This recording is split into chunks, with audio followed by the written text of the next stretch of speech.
Hola, bienvenidos todos a nuestro podcast Transformando la Nutrición Animal.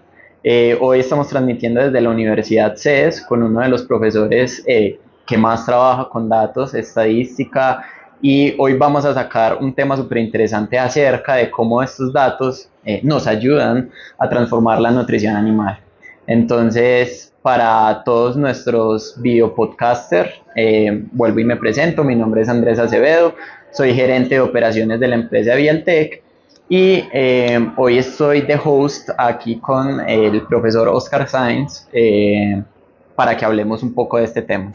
Entonces, bueno, profe, bienvenido a nuestro podcast, una breve presentación acerca de usted para que entonces prosigamos con el tema. Listo, Andrés, muchas gracias. Pues muchas gracias primero que todo por la invitación y pues bienvenidos a que hablemos un ratico de estos temas que son tan agradables para nosotros, no tanto para el público en general, pero que la idea es ponerlos al alcance de todos. Pues como lo dijiste, mi nombre es Oscar Sainz, yo soy ingeniero forestal de profesión, también ingeniero administrativo con una maestría en la Facultad de Minas en Ingeniería en Ciencia de Datos. Llevo más o menos casi 20 años trabajando en el mundo de la estadística, la modelación y en el sector agropecuario. Trabajé 15 años en la Universidad Nacional. Acá en la Universidad CES estoy más o menos desde el 2007 en tiempo parcial y los últimos 3 años ya me vine pues como para acá de tiempo completo.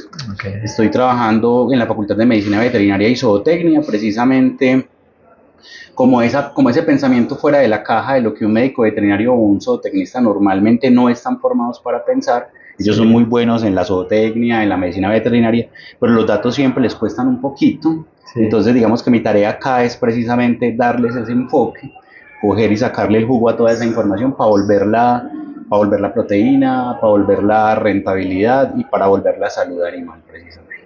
Ok, perfecto. Entonces, bueno, luego de esta pequeña presentación que nos hace el profe, entonces me gustaría que nos andara tanto al público como a mí ese cambio. Me parece curioso como un ingeniero forestal, un ingeniero forestal, sí, cómo terminamos en este campo de los datos, porque también para los que están del otro lado, yo soy ingeniero químico de profesión, pero la vida me fue llevando a esto de los datos. En mi caso fue porque empecé a ver el gran valor que hay allí, porque uno cuando sale de su carrera ve un Excel, una tabla, y uno ve columnas y filas, y si mucho hará un grafiquito de barras, un gráfico de tortas, y con eso toma decisiones. Pero cuando uno empieza a conectar la información, a sacar estadística, y ahora con todo este tema de la inteligencia artificial, machine learning, pues en mi caso fue pasión, me metí de hondo, y en este momento soy gerente de operaciones, pero pues también tengo un máster en inteligencia de negocios y apoyo a la empresa en todo esto. Entonces quisiera entender o escuchar su versión de cómo fue esa transformación hacia los datos. Sí, es una pregunta que incluso uno todavía se hace en la vida, ¿cierto? Digamos que durante el ejercicio normal de la profesión, la ingeniería tiene una batería de estadística muy grande. En mi caso fue una estadística muy aplicada como a lo vegetal. Okay. Empezamos por ahí, ¿cierto? Crecimiento de bosques, crecimiento de plantas, cómo diferentes manejos o tratamientos nos pueden ayudar a mejorar la productividad del sector, en particular vegetal.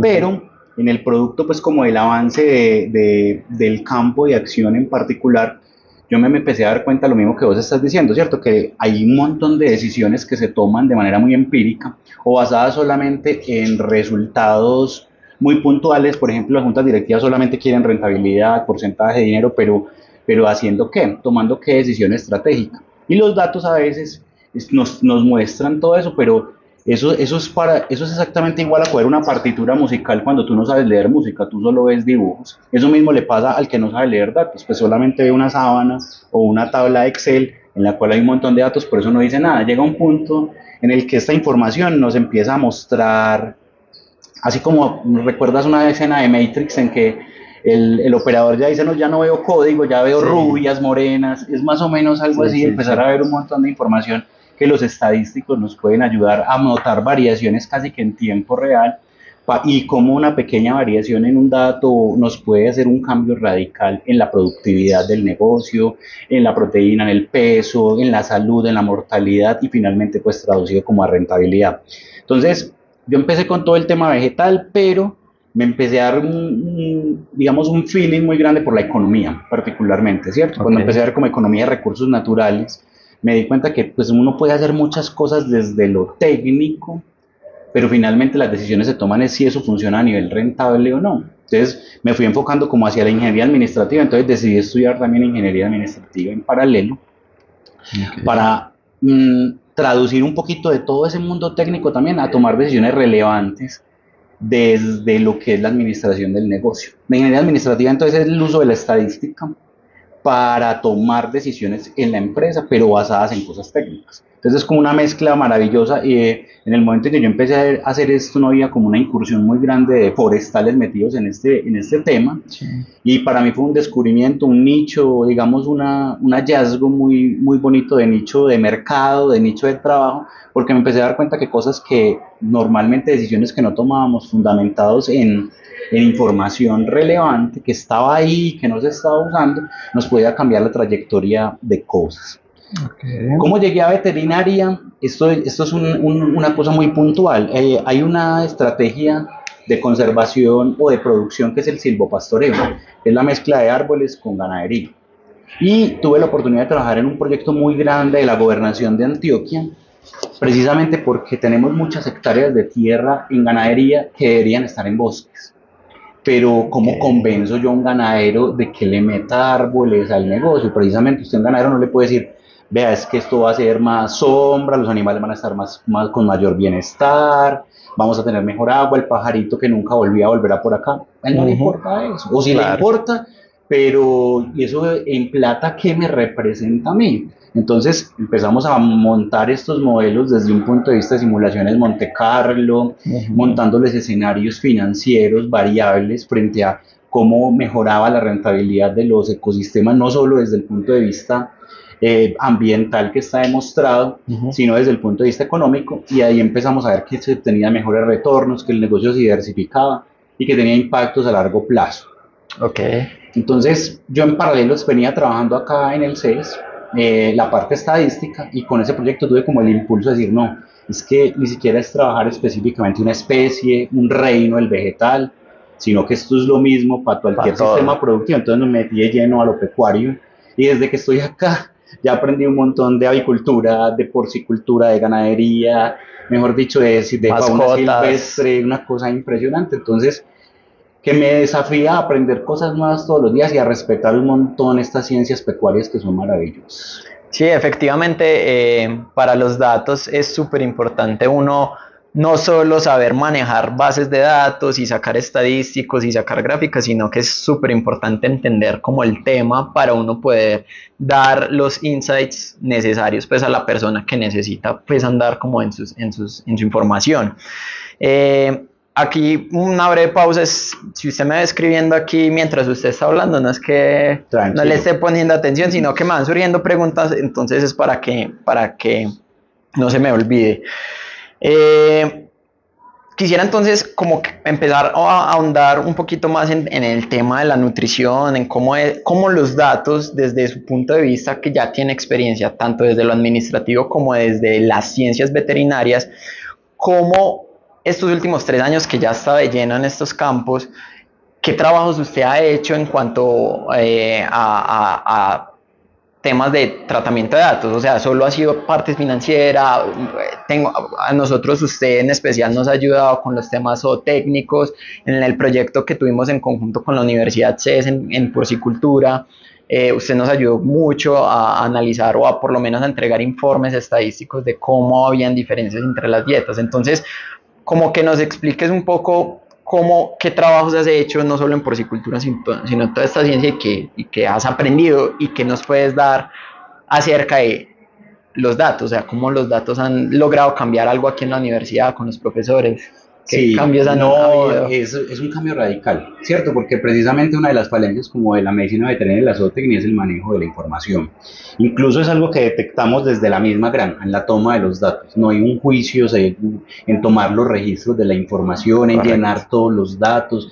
Entonces, cuando pues yo llegué acá en el 2002, acá al CES, y empecé pues como a ver las cosas, pero empecé a trabajar formalmente aquí en el 2007, hace como 18 años.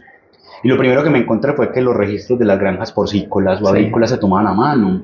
sí. Incluso en los registros del ordeño, los mismos trabajadores en esos cartones de cigarrillos, donde vienen los cigarrillos, ahí lo tomaban Ay, y lo qué tomaban a pesar. lápiz, o sea, un montón como de falencias en la trazabilidad del registro que Claro. hacían que fuera muy berraco, se tomaban a destiempo, entonces a veces era apelando como a la memoria de, venga, yo no lo tomé en el mismo momento, pero eso fueron como 10 litros, o si esa vaca salió más o menos tanto de tantos días en leche, entonces empezamos a ver que hay una informabilidad en los sectores productivos pecuarios, sobre todo en medianos y pequeños productores. Entonces la primera transformación fue no, si uno quiere tener análisis de calidad, primero el primer insumo es información de calidad. Correcto. Entonces la calidad del registro es muy importante y la cultura del registro, regístrelo todo, todo, cómo estaba el clima ese día, cómo estaba la temperatura, la humedad, porque el factor que uno menos espera puede ser el factor que sea el determinante para la producción.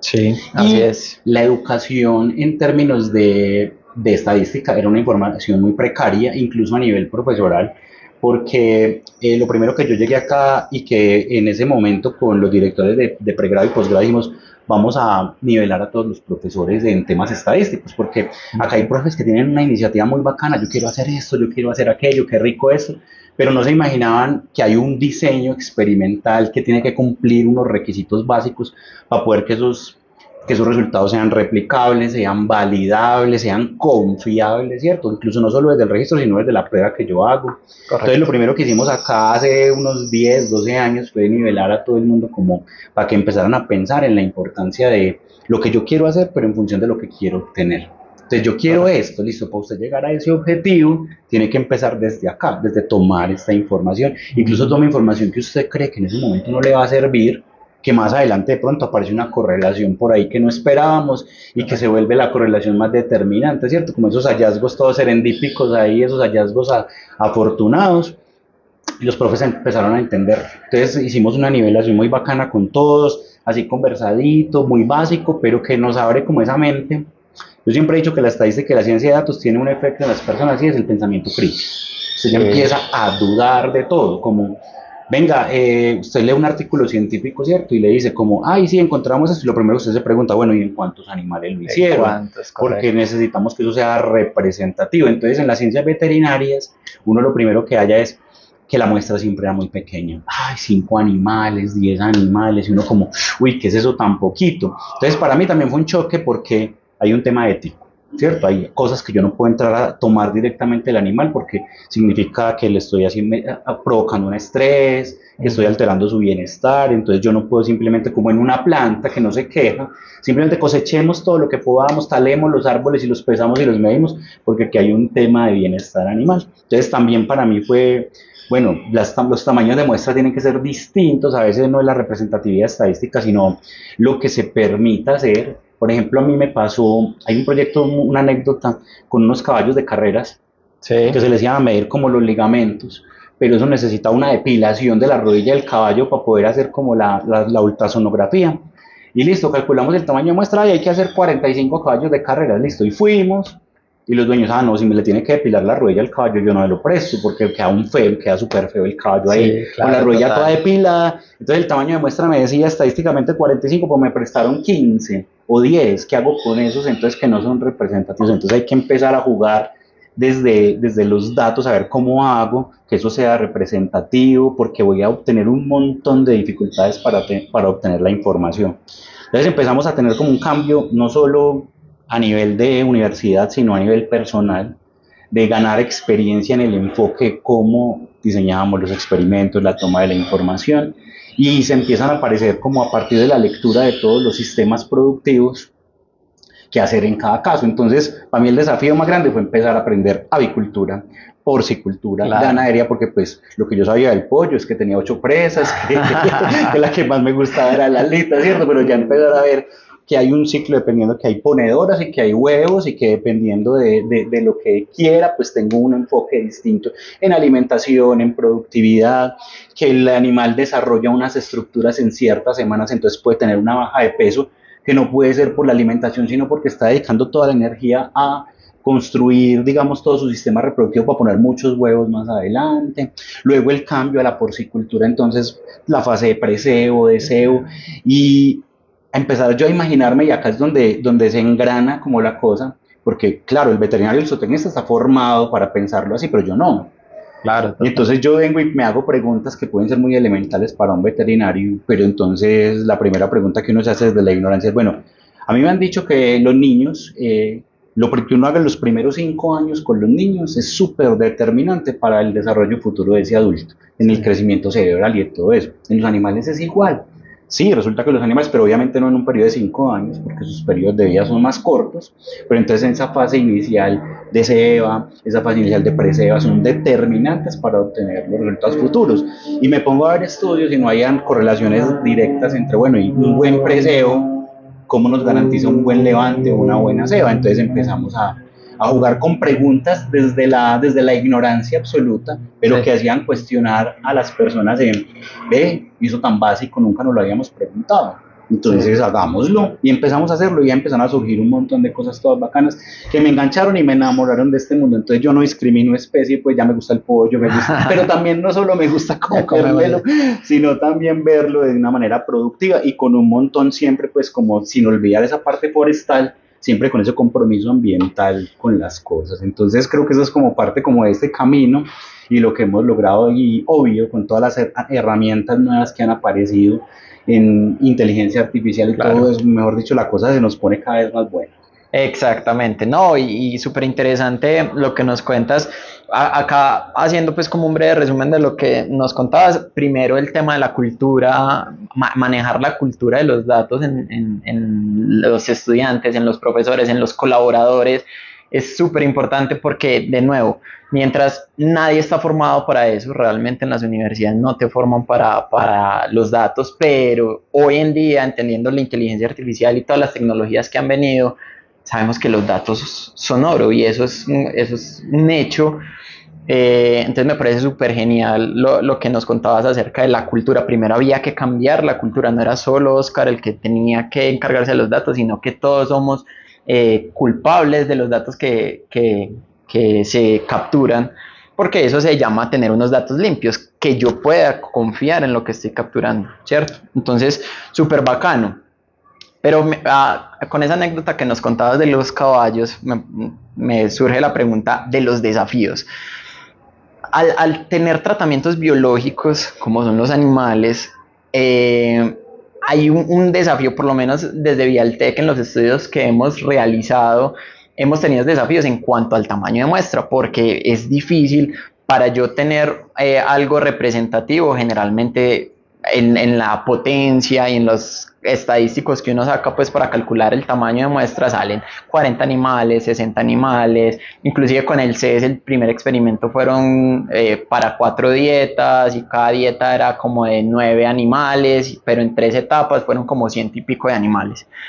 En este caso teníamos la ayuda de la granja del CES, que ustedes tienen como una granja experimental, pero al tratar de replicarlo en granjas comerciales es difícil porque el cliente dice, no, pero ¿cómo vamos a probar eso en 100 animales y si no me funciona? Y es siempre el miedo de atrapar eso. Entonces, esos desafíos del tamaño de muestra, ¿ustedes cómo los han piloteado? ¿Cómo has logrado, por ejemplo, en el de los caballos, que se redujo de 40 a 15, es sí, que es ni siquiera la mitad, entonces... Claro, lo que pasa es que también hay como esa idea de que la muestra que entre más grande pues es mejor, sí, ¿cierto? Pero eso fundamentalmente depende de la variable. Si tengo una variable que es muy dispersa, que los resultados son sumamente variables, pues voy a necesitar mucha información para poder digamos, disminuir ese error muestral. Pero entonces hay herramientas estadísticas también como los agrupamientos, como tratar de buscar grupos más homogéneos que nos permitan reducir la variabilidad de la muestra, pues, o de la variable puntual que yo quiero medir, para lograr que ese error pues no se traduzca en una falsa confianza del estudio. Entonces lo que hacemos son estratificaciones posteriores al muestreo, buscar categorizar o agrupar los datos por categorías de edad, por categorías de tamaño, de peso, no sé, de algún parámetro que nos permita sacar grupos más homogéneos cuyo error experimental no vaya a afectar el resultado final, ni la confianza, ni la potencia del estudio. Entonces ahí entramos los científicos de datos a decir, bueno, usted ya hizo lo que pudo, usted me prestó 15 animales, que era lo que máximo que me daba, ¿yo qué voy a hacer? Pues entonces ya se traduce la pelota en mi campo. Entonces yo ya tengo herramientas también de la estadística que me permiten hacer estratificaciones para disminuir ese error, para que no el estudio no pierda validez. En el peor de los casos, estudios por conveniencia, solamente me prestaron 5 animales, pero yo con esos 5 animales no voy a poder inferir para toda una población, pero sí voy a poder mostrar tendencias que me van a demostrar la necesidad de tener más. Entonces, si yo ya tengo un estudio preliminar, una tendencia preliminar, ya puedo ir a negociar el resto de muestras. Entonces vamos como en ese gana-gana, jalando desde lo que la ciencia de datos nos permite, pero también lo que la realidad nos impone, para tratar de sobrellevar un poquito este mundo. El tema de la ética también a veces nos juega muy en contra, sí, porque hay cosas que quisiéramos hacer y que no hemos podido hacer, porque precisamente afectan el bienestar de los animales, ¿cierto? Yo les digo a los estudiantes, por ejemplo, bueno, a mí me encantaría saber cuántas pulgas es capaz de resistir un perro antes de morirse, ¿cierto? Sí. Pues, pero ¿cómo voy a infestar yo a un perro de pulgas hasta matarlo solo por tener ese dato? Eso solo se hizo por allá en los nazis, pues cuando la medicina avanzó dramáticamente con experimentos de mucha dudosa ética, pero ahora tenemos un compromiso ético serio. El bienestar de los animales es fundamental y nos tenemos que apegar a ese libreto de que el bienestar del animal es primero, independiente que yo quiera o no quiera el resultado. Sí. Entonces tenemos que jugar con esa ética, pero también tenemos herramientas desde la ciencia de los datos. Aparece entonces la simulación. La simulación. Entonces van a aparecer un montón, yo con poquitos datos y técnicas de remuestreo puedo simular escenarios en los que puedo ver cómo se pueden comportar ciertas variables sin apelar al dato en vivo. Y después valido ese modelo contra la realidad con un muestreo de comparación, y si me valida, pues la simulación es una técnica válida de investigación. Entonces aparecen también cosas todos los días nuevas que nos van a permitir ayudarnos a equilibrar la balanza entre la dificultad de a veces tener toda la información de primera mano, información primaria, y también a veces tenemos información retrospectiva que está ahí asentada y que no hemos usado, ¿cierto? Sí. Registros viejos de otros experimentos que ya se hicieron y que nos pueden, bajo ciertas condiciones, hacer parte de una nueva investigación. Qué bueno que mencionabas lo de los simuladores, porque es, claro, una forma de afrontar esos desafíos biológicos es tratando de entrar a la parte de simuladores. Entonces en Vialtec de una u otra forma hemos afrontado esos desafíos a través, por ejemplo, de simuladores in vitro, donde no apelamos como tal al animal o a las granjas, donde queremos probar nuestras tecnologías versus otras tecnologías, y hemos creado pues como ese tema de simulaciones. Entonces tanto in vitro, se está trabajando en un tema de in silico, porque ya los computadores nos permiten, la inteligencia artificial nos ha alivianado esa carga de codificar uno y tener un ingeniero, 3 ingenieros tirando código en Python para poder hacer simulaciones. La inteligencia artificial nos ha ayudado tanto a generar el código como para analizar la información. Entonces, súper válido ese tema de los simuladores, y esto me da paso a entrar como, listo, esta última etapa en la que es claro que primero tenemos que tener unos datos estructurados, una cultura de captura de información limpia que nos permita confiar en lo que estamos capturando para tomar decisiones, y ya empezamos entonces ya en un campo, luego de toda esta etapa de culturizar, de capturar, de todo ese tema, pasamos al Big Data. Entonces empezamos ya no solo a entender cómo se comporta la parte zootécnica, sino que ya hay una parte genómica, como vos decías, hay un mundo, o sea, desde los datos vemos como en Matrix, un montón de números y uno sabe que donde hayan factores, uno puede hacer que la temperatura como me afecta al animal, que la humedad relativa, que si el clima es, si estamos en verano, en invierno, que si estamos a 2600 metros a 1900, claro. Uno puede sacar correlación de donde sea. Y eso entonces nos trae al tema del Big Data. Vialtech, pues todos nuestros oyentes saben, somos una empresa que está transformando la nutrición animal y entendemos el valor que hay detrás de esos datos. Estuvimos trabajando de la mano con el CES y con la alcaldía en un proceso, en un programa que lo llamamos Provio, lo llamamos Pork IA, ¿cierto? Y es un aplicativo básico en el cual tenemos una página web donde nuestros clientes o universidades aliados se inscriben, capturan información allí y se les entrega tanto como una inteligencia de negocios, ¿cierto? Como un software de, bueno, estas son sus variables o técnicas. Y aparte de eso, pues se les hace un proceso de genómica, de análisis funcional a través de shotgun o esas secuenciaciones de nueva generación y sacamos información. Entonces, mi pregunta aquí, profe, es usted, desde su experiencia, ¿cómo ve este tema de inteligencia artificial? ¿Cómo ve el futuro de transformar la nutrición a través de ya no solo ver lo zootécnico, sino ver todo este mundo que hay allá? ¿Cómo desde su punto de vista de científico de datos podemos transformar la nutrición animal a través de esos análisis y esas correlaciones? Sí, esa inteligencia artificial, estamos en el debate, ¿cierto? Sí. Hay quienes dicen, no, eso es lo peor que nos pudo pasar, es el final del mundo, mejor dicho, Terminator, pues cualquier cosa de esas. Yo la veo es como una gran oportunidad. Primero, por lo que mencionabas ahorita, es un alivio en la carga de procesamiento que uno mismo tenía que asumir muchas veces en la limpieza de los datos, en la preparación de la información, en la simulación misma, los tiempos en que la máquina gasta pues como para poder hacer un montón de cosas para llegar a unos resultados. Creo que tenemos un ayudante de primera mano, siempre y cuando esté bien entrenado, pues, sí, con los prompts adecuados y con la verificación, pues, de que está haciendo las cosas correctamente. Yo la veo como una oportunidad de oro, es un salto así de esos cuánticos en el mundo de los datos, porque nos aliviana procesos que nos toman mucho tiempo para llegar a conclusiones. La inteligencia artificial ya nos permite ver cosas a muy corto plazo que antes se demoraban mucho, en la que podemos generar escenarios basados en la información que tenemos, proyectarlos y empezar a jugar con eso. Y hacer en procesos en tiempo acelerados supremamente rápidos para mirar el efecto puntual del cambio de una variable determinante, ya sin un modelo predictivo básico como los que hacíamos a veces, sino ya muy alimentado con la inteligencia artificial hasta donde nos puede llevar. Pero eso lo hace en una fracción del tiempo en el que antes nos tomaba como hacer todos estos modelos.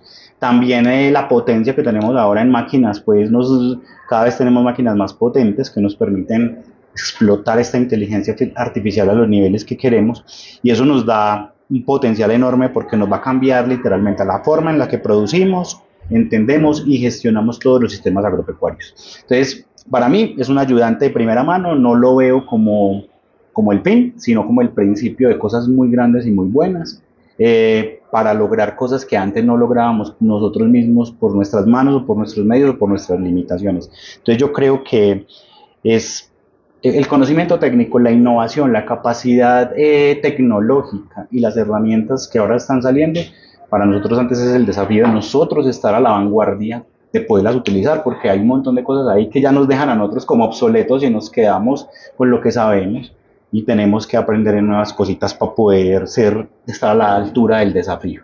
Perfecto. Profe, no, yo creo que ya podemos pues ir finalizando nuestra conversación. Yo quisiera que me ayudaras de pronto desde tu punto de vista a nuestros usuarios pues como una invitación a a que vean el valor de esos datos. O sea, ya desde Vialtech, gracias pues como a la colaboración que hemos tenido con la Universidad del CES, hemos entendido ese valor y estamos trabajando en eso, en capturar información, entenderla, no solo zootecnia, sino genómica, funcional. Entonces, ¿cómo puedes invitar a los que están escuchando ese podcast a que vean el valor que hay allí?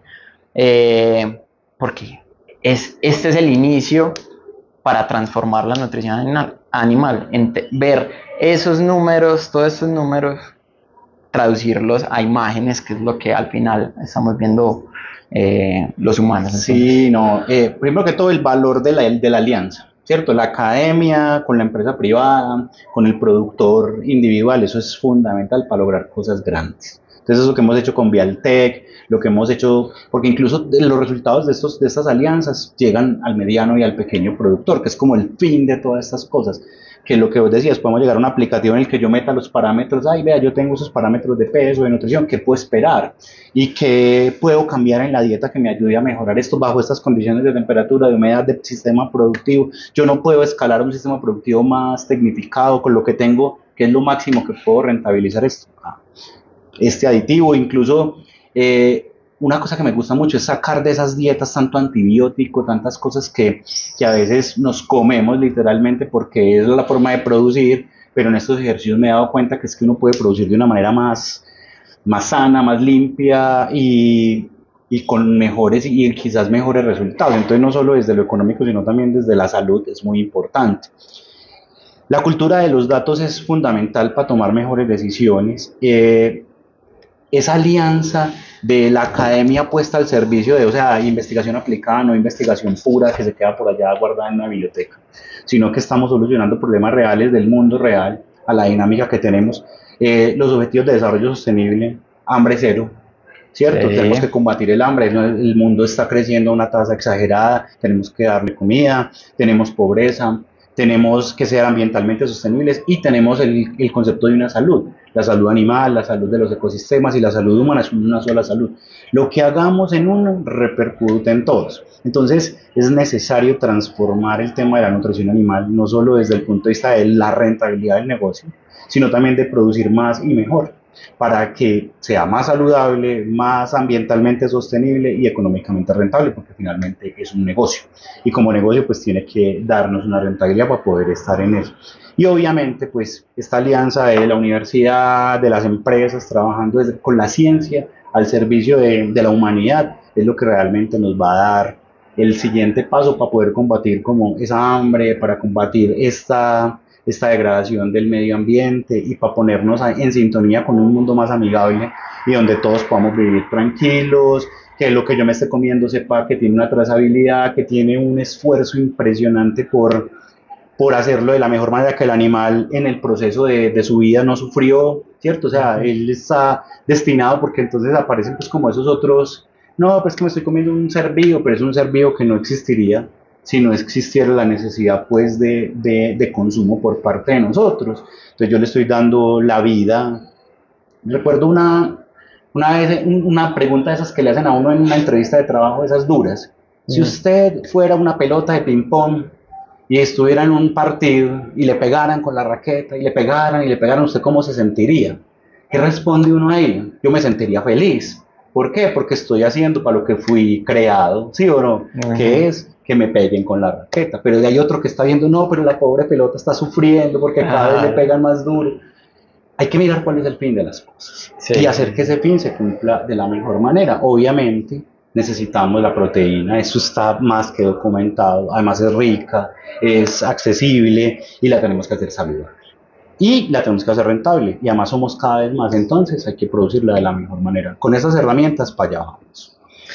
Bueno, a nuestros usuarios, ya a modo de conclusión, entonces vemos la importancia que hay en la toma de los datos, cómo esto de una u otra forma nos ayuda a llegar a todo ese fin. O sea, el fin es todo, una salud, transformar la nutrición animal, proteínas limpias, pero para llegar allá necesitamos entender cómo funciona nuestro mundo y la única forma de hacerlo es a través de capturar información confiable que podamos analizar y podamos entonces de una u otra forma crear modelos de predicción, pero necesitamos entender el mundo en el que vivimos. Entonces es claro la importancia que hay de los datos. Profe, muchas gracias por compartir este espacio con nosotros. A vos, pues gracias por la invitación y pues una cuñita ahí final. ¿Sí? Claro. La Universidad CES le creyó a esto y nosotros dijimos, bueno, miremos los currículums de medicina veterinaria y zootecnia del país, precisamente la falencia está acá. Sí. Entonces creamos junto con la Facultad de Medicina Veterinaria una asignatura que se llama Zootecnia de Precisión, para darles la competencia a médicos veterinarios o zootecnistas, pero la tenemos a nivel electivo, porque pues obvio no le gusta a todo el mundo y yo no voy a obligar a alguien a que no aprenda esto, pero hemos tenido una demanda muy interesante y es un nicho porque las empresas están requiriendo ese personal, un médico veterinario que sepa de datos, porque yo puedo contratar a un estadístico, venía, haceme esto, pero el estadístico no sabe que, ay, ve, acá se bajó el peso, pero porque no, tranquilo, eso es normal, es que el ave está haciendo esto, aquí el cerdo está haciendo esto. No, el mismo veterinario, el mismo zootecnista debe saber, pero debe saber interpretar o leer, ni siquiera para hacer, que yo lea un informe, que coja un artículo y diga, ay, sí, la prueba era correcta. Entonces hay que apostar también a que esas nuevas generaciones de profesionales o incluso los que ya se formaron, también se formen en estas disciplinas, porque por acá es el camino definitivamente. Así es, y ya tenemos una alianza pues con la Universidad CES que confía y que entiende lo de la nutrición de precisión. Nosotros como empresa privada también estamos en ese camino, entonces creo que no pudo haber mejor alianza que unirnos para transformar la nutrición animal. Así es. Entonces, a nuestros usuarios, muchas gracias por escuchar nuestro podcast. Cualquier duda, ya saben, estén conectados a nuestras redes, la página web, Instagram, todo lo que estamos constantemente llenando de información acerca de los cambios que hacemos vía el TEC y la Universidad del CES. Y bueno, muchas gracias.